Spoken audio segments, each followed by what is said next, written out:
ఇవే ఇవే జీవన తరంగాలు, ఇవే ఇవే జీవన తరంగాలు, జీవన తరంగాలు. నేను చెప్పిన మాట మాత్రమే వినిపిస్తుంది. నేను కనిపించను కదా. అప్పుడు ఆ గాలి మాటల మనిషి మళ్ళీ అలానే అంటాళ్లే అని వినొదిలేస్తుంది. కానీ నువ్వు చెప్పేవి గాలి మాటలు కాదు కదా నాన్న, నిజంగానే వెళ్తానంటున్నావు. అప్పుడు అమ్మ అర్థం చేసుకోలేదా? చేసుకుంటుంది. వెళ్ళింది నిజం అనుకుంటుంది. కాని నేను మారింది నిజం అనుకోవచ్చు, అనుకోకపోవచ్చు. అందుకే ధరణితో నేనే నేరుగా చెప్పడం వేరు, నువ్వు చెప్పడం వేరు అంటున్నాను. ఎలా రియాక్ట్ అవ్వాలో తెలియడం లేదు నాన్న. తండ్రిగా భర్తగా తప్పు చేశాను. దీనికి చట్టరీత్యా శిక్ష లేదు. కనీసం ఇప్పుడైనా ఈ శిక్ష అనుభవిస్తే నా తప్పుకి ప్రాయశ్చిత్తం అవుతుందని నా మనసు చెప్తోంది. నాకేం చెప్పాలో తెలియట్లేదు నాన్న. ఎవరో బాగా తెలిసిన వారు వచ్చి బాధంతా చెప్పుకున్నట్టుంది. తండ్రి కూతురికి చెప్పినట్టు లేదు. మన మధ్యలో అంత దూరం ఉందా అని ఒక్కోసారి అనిపిస్తుంది. ఇంకోసారేమో ఏది పట్టించుకొని నాన్నవని తెలిసినా కూడా మార్నింగ్ నేను ఆఫీస్కి వెళ్లేలోపు అమ్మా కీర్తి అని ఒక్కసారి పిలిస్తే చాలు ఏదో తెలియని ఫీలింగ్ కలుగుతుంది. అది ఎలాంటి ఎమోషనో మీకు చెప్పలేను, కానీ అది నాకు చాలా హ్యాపీనెస్ ఇస్తుంది నాన్న. మీరు అలా పిలవడం మిస్ అయినప్పుడు కళ్ళల్లో నీళ్లు తిరుగుతాయి. ఆ అనుభూతి మీతో పంచుకోవాలని కాలేజ్ నుంచి ఇంటికి తిరిగి వచ్చేలోపు మీరేమో డబ్బు కోసం అమ్మతో గొడవ పడ్డారని అర్థమవుతుంది. అప్పుడు అమ్మ బాధపడుతుంటే మీ మీద పట్టరాని కోపం వచ్చేది. ఆ సమయంలో అమ్మ నేను అనుభవించే నరకయాతను గుర్తొస్తే మాత్రం మీరు రేపటి నుంచి ఉండనని చెప్తుంటే చిన్నప్పటి బాధ కూడా కలగడం లేదు. ఎవరో పరిచయం ఉన్నవారు ఈ రోజున్నారు, రేపటి నుంచి ఉండరనే ఫీలింగ్ కలుగుతుంది. ఐఎమ్ సారీ అమ్మా. అలాని మీ మీద పూర్తి ప్రేమ లేదని కాదు, కానీ మా ఎమోషన్స్ని తెగిన గాలిపటంలా ఒక ఊగిసలాటలోకి నెట్టేశారు నాన్న. మీరు చేసిన అప్పు కట్టే వరకు ఒకలా, మీరు చేసిన తప్పులు దిద్దే వరకు ఇంకోలా బిహేవ్ చేసేవారు. మీ అవసరాన్ని బట్టి ఒక్కొక్క రోజు ఒక్కొక్క మూడ్లో ఉండేవారు నాన్న. అదంతా నా తప్పే. బరువు బాధ్యతలు తీసుకోకపోతే ఎవరైనా భారంగానే చూస్తారు. కానీ మీరు ప్రేమ చూపించేందుకు చాలాసార్లు ట్రై చేశారు. కానీ నేనే రిసీవ్ చేసుకోలేకపోయాను. ఖాళీగా ఉన్నవాడిపై జాలి చూపిస్తున్న ప్రేమ అని లేనిపోని ఇగోలతో మిమ్మల్ని చాలా ఇబ్బంది పెట్టాను. అందుకే ఇక అలాంటి మనిషి ఇలాంటి మంచి మనుషుల మధ్య ఉండటం కష్టం అనిపిస్తోంది.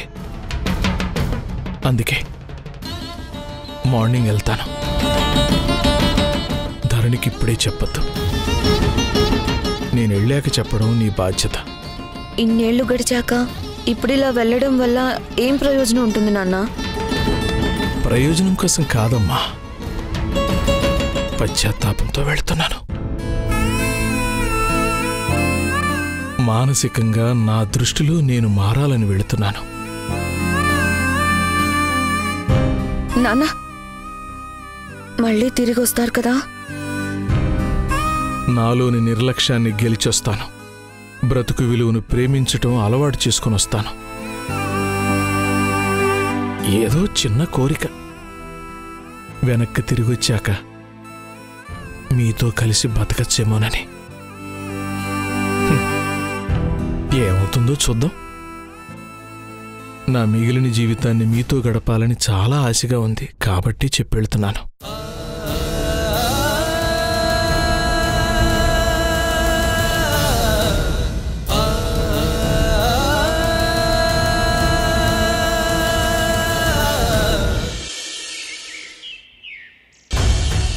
God says the truth, but wait for the right time. మీ ముఖంలో ఈ నవ్వు చూసి చాలా రోజులైంది.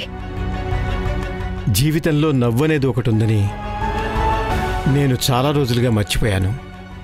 డిపార్ట్మెంట్ 7 సంవత్సరాలకి నోటీస్ ఇచ్చిందన్నారు. మీకు వచ్చే జీతం ముందే చూపించుంటారు. అయితే ఫిక్స్డ్ డిపాజిట్లు ఏ సంవత్సరం ఏవి చేశారో అవి మాత్రం చూపించండి. ఏదైనా అవసరం అనుకుంటే మీ సలహా తప్పకుండా అడుగుతాను మేడం. తీసుకోండి. అందులో అన్ని డీటెయిల్డ్గా ఉన్నాయి. మీకు అర్థం కానిది ఏది ఉండదు. చట్ట ప్రకారం ఎంత ఆదాయానికి ఎంత ట్యాక్స్ అనేది క్లియర్గా ఉంది. రఘురాం ఫైనాన్స్లో డిపాజిట్లు బినామీల పేరిట అడ్జస్ట్ చేయటం గురించి రాయండి. Okay madam. అదేంటి ఇంత సడన్గా మీలో ఇంత మార్పు? తప్పించుకోవడానికి తప్పుల మీద తప్పులు చేయాల్సి వస్తుంది. అది నచ్చలేదు మేడం. లెక్చరర్గా జాబులో చేరాక పెళ్ళైంది. ఆ తర్వాత జీతం వచ్చేది. నెల గడవక ముందే అయిపోయేది. ఏమీ మిగిలేవి కావు. అలా అని డబ్బు మీద పెద్దగా ఆశ కూడా లేదు. పిల్లలు లేరు. ఆ టైంలో ఒంటరిగా గడపలేక ట్యూషన్స్ మొదలుపెట్టాను. ఇది కేవలం వ్యాపకం కోసమేనా? సబ్జెక్ట్ తెలుసు, డిమాండ్ పెరిగింది. ఈ 10 సంవత్సరాల్లో వెతుక్కుంటూ స్టూడెంట్స్ వచ్చారు. ట్యూషన్కి వచ్చేవారి సంఖ్య ఏటేటా బాగా పెరిగింది. మొదట్లో ఇంత ఫీజు ఛార్జ్ చేయాలనుకోలేదు. కానీ డిమాండ్ పెరుగుతుంటే ఇంత ఫీజు అని ఫిక్స్ చేశాను. అది ఓకే, కానీ ట్యాక్స్ కట్టకపోవటం తప్పనిపించలేదా? పెద్దగా ఆలోచించలేదు మేడం. అయితే కూడబెట్టిన డబ్బుల వ్యామోహంతో ట్యాక్స్ ఎగవేయాలని ఎప్పుడూ అనుకోలేదా? అసలు నేను చేస్తున్నది తప్పన్న సంగతి మీరు రైడ్ చేశాక తెలిసొచ్చింది. ఇంత చిన్న వాటిని నన్ను డిపార్ట్మెంట్ పట్టించుకోదనుకున్నాను.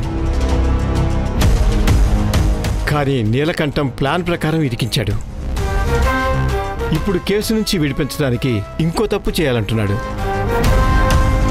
నా వల్ల కాదని చెప్పాను మేడం. కానీ మీరుగా నిలబడితే నీలకంఠానికి కోపం వస్తుంది కదా? తాండవం చేస్తాడు. అతని పరిస్థితి తలుచుకుంటే నాకు నవ్వొస్తోంది. ఆశపడకుండా సఖ్యతగా బతకడంలో ఉన్న సంతోషం వేరు. అదే ఆశపడి అతని చేతిలో చిక్కుకుంటే ఉక్కిరిబిక్కిరవుతూ బతకాలి. సుఖంగా ఉన్న క్షణాల్లో సంతోషంగా ఉన్న క్షణాలు చాలా తక్కువ. ఇప్పుడు నాకు సుఖం వద్దు, సంతోషం చాలు అనుకుంటున్నాను. ఈరోజు నాకు చాలా ఆనందంగా ఉంది మేడం. ఇప్పటివరకు ఈ కేసు విషయంలో నేను చేసిన పని మంచిదో కాదో అని ఒక చిన్న అనుమానంతో మనసు ఊగిసలాడేది.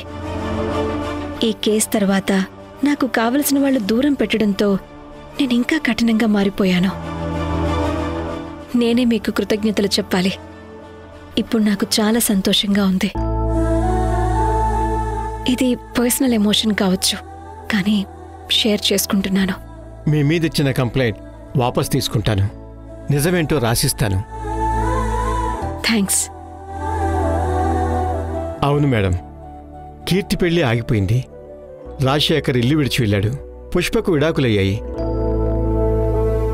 వీటన్నిటికీ ప్రత్యక్షంగానో పరోక్షంగానో కారణం నేను. ఆ బాధ నేను బతుకున్నంతకాలం ఉంటుంది. నా మోసాలు, అబద్ధాలు అవకాశం వచ్చినప్పుడు చెప్పుకోవాలని చెప్తున్నా. మనసులో కొంతైనా భారం తగ్గుతుంది మేడం. అప్పటి వరకు జరిగిన దానికి క్షమించండి మేడం.